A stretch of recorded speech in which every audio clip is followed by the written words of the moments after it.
a decision was made at the Constitutional Convention to create a two-house legislature. Viewed from a compromise aspect, it bridged the gap between the interests of the small states and big states.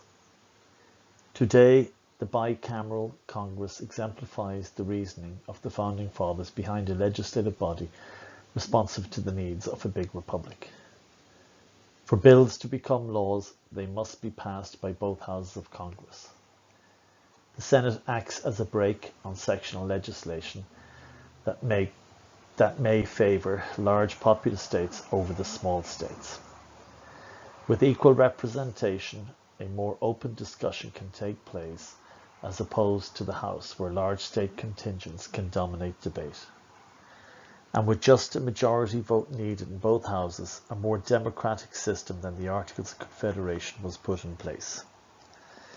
As Madison and Federalist 51 states, in order to control the legislative authority, you must divide it. This brake system then ensured a slow, deliberate process toward legislation.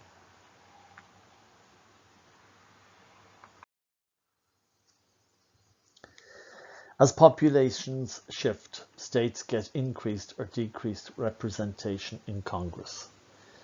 In April of this year, 2020, the constitutionally mandated census was taken to gauge the population of each state. The issue of a citizenship question on the form is indicative of the importance of the census and the population count. Clause 3 of Section 2 of Article 1 does not specify citizens, but free persons. Republican interpretation would be citizenry, but Democrats not. In the 14th Amendment, it is clarified as citizens, so with no question on the form, we don't know if they are or not. Non-citizens tend to support Democrats.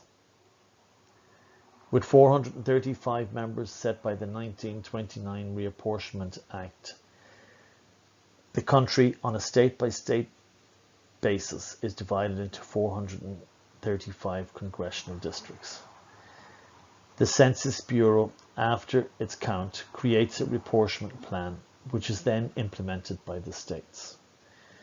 They draw up the district, or the redistricting, as it's called. Population has moved from northern states to southern states. Old industries and factories, called the Rust Belt, to states with better climates like New Mexico, Florida, Arizona. These are called the Sun Belt.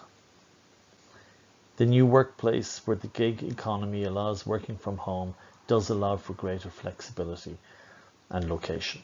Harsher northern winters impact retirees, and they are more likely to move south too. We see here an example of population movement within the United States. New York and Pennsylvania represent the Rust Belt, and Florida and Arizona the Sun Belt. A look at different electoral maps will show you the pattern of population shift in the United States. Redistricting often falls prey to party politics in states with the process of gerrymandering, defined as the drawing of legislative boundaries to benefit a party group or the current office holder, known as the incumbent.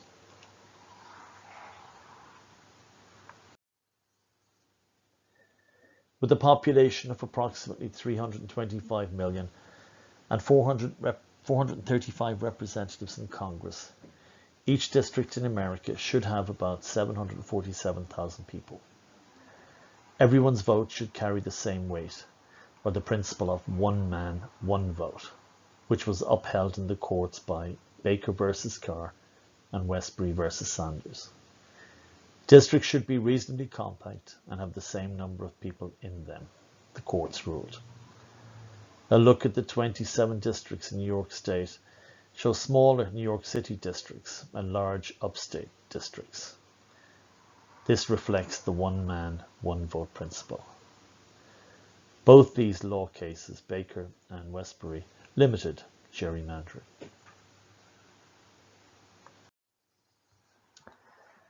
To run for election, there are both federal and state requirements. The Federal Election Commission outlines the rules on top of the constitutional requirements.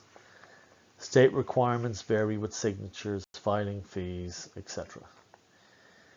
It is very hard to unseat the incumbent because of the advantages they enjoy. However, if the demographics of a district change, these advantages can be nullified.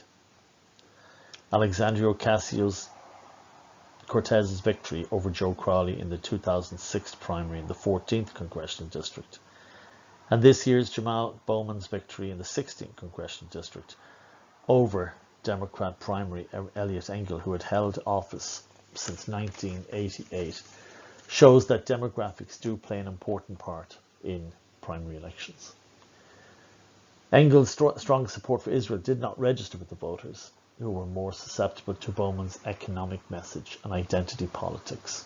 Bowman is black. Despite losing the primary by 30%, Engel has filed a lawsuit over absentee ballots, which shows even when you defeat incumbents, they just won't leave without kicking and screaming.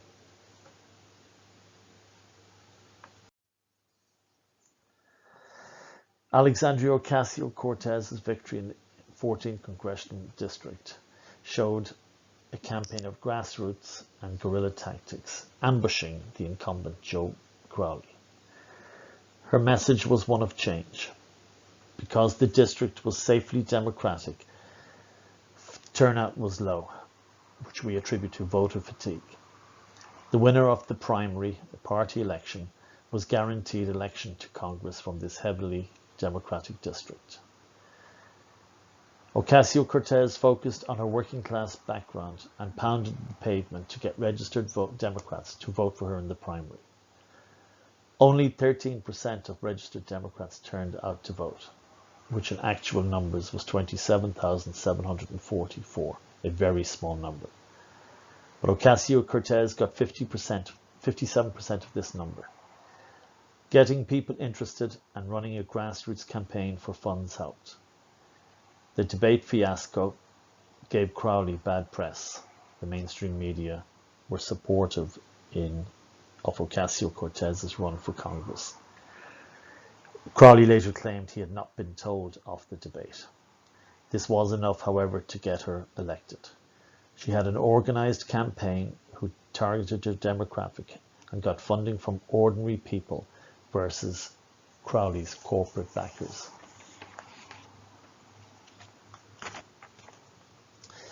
This year, despite big money going behind her opponent, who was also Hispanic, Ocasio-Cortez won her primary and will be re-elected to Congress in November. She is a Democrat. What influenced her to become a Democrat?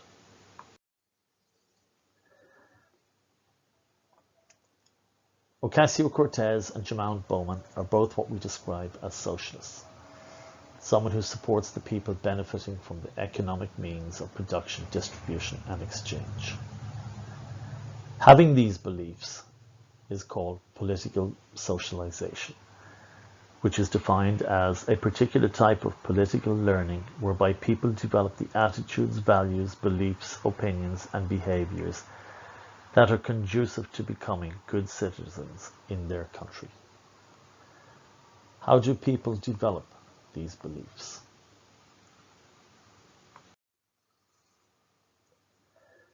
Many factors influence political socialization. The family is very important. Many people tend to vote along the same lines as their parents. Other factors such as education are important. In schools, children are taught principles that the education department deems important. The media, with its constant drumbeat of messages, are very important in creating perception and will report events in certain ways to influence people. Race too is important. Today we have much more identity politics where many issues are framed in terms of race. The Democratic Party was the party of choice for blacks in the 20th century. Lately, blacks have been more outspoken about what party they should be affiliated with. for example, Kanye West. Regions too are important. A look at any electoral map will show blue democratic states on the coast and predominantly red states in the middle of America.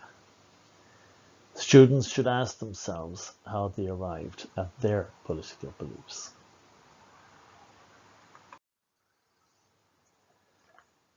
The horseshoe is a simple representation that visualizes the political spectrum. Dating back to the French Revolution, the seating arrangement of the deputies represented their political beliefs. Those who favored change on the left, and those who were against change on the right. Going clockwise, political systems are communism followed by socialism. Antifa come between communism and socialism, though closer to communism. Middle of the road moderate, which is where most people stand. Conservative traditionalism and reactionary, today called the far right. Today's password is Alexandra Ocasio-Cortez. I repeat, today's password is Alexandra Ocasio-Cortez. People who follow or support these systems are described thus. Radical fundamental change, as I mentioned, Antifa. Tear down statues, defund the police. A liberal seeks a change in traditional mores of society. It's in favour of same-sex marriage and rights for the LGBTQ community.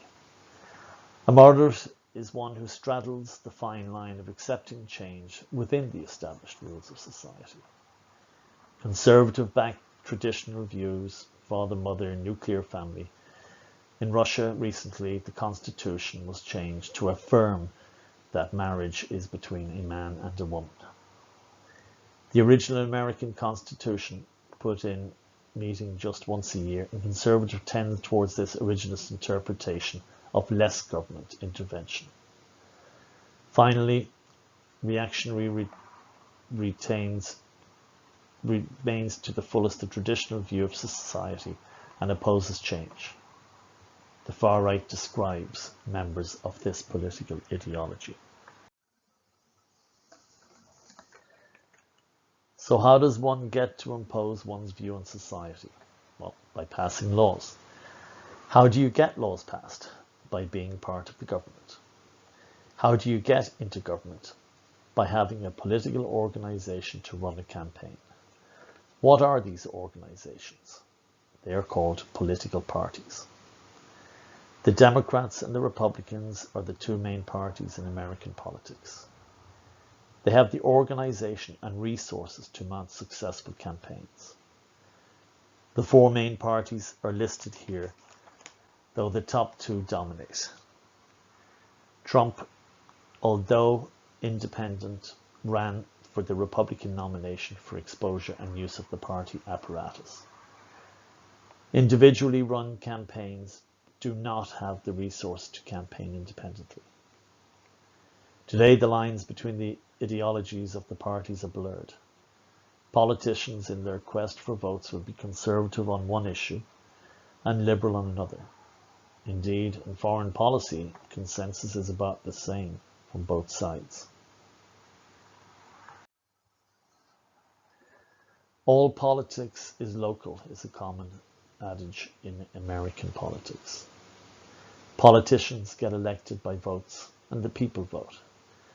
Every citizen age 18 or over has the right to vote.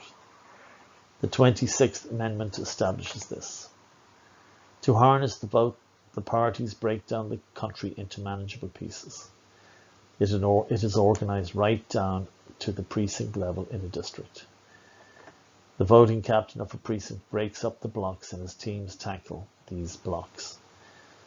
This captain reports to the next bigger area, the ward. These are areas in a city, like say Harlem or Midtown or the Upper West Side, that encompass more than one precinct. The more major districts bring it up to the national level. In New York State, this is done 27 times for each district up to the state level. Then, New York State party apparatus works with the party organizations from the other states.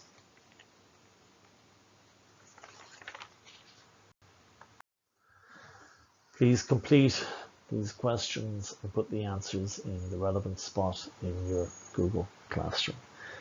I will allow a certain amount of time for each question. If you need more time, just pause the video. Thank you.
Thank you. This completes our lecture for today.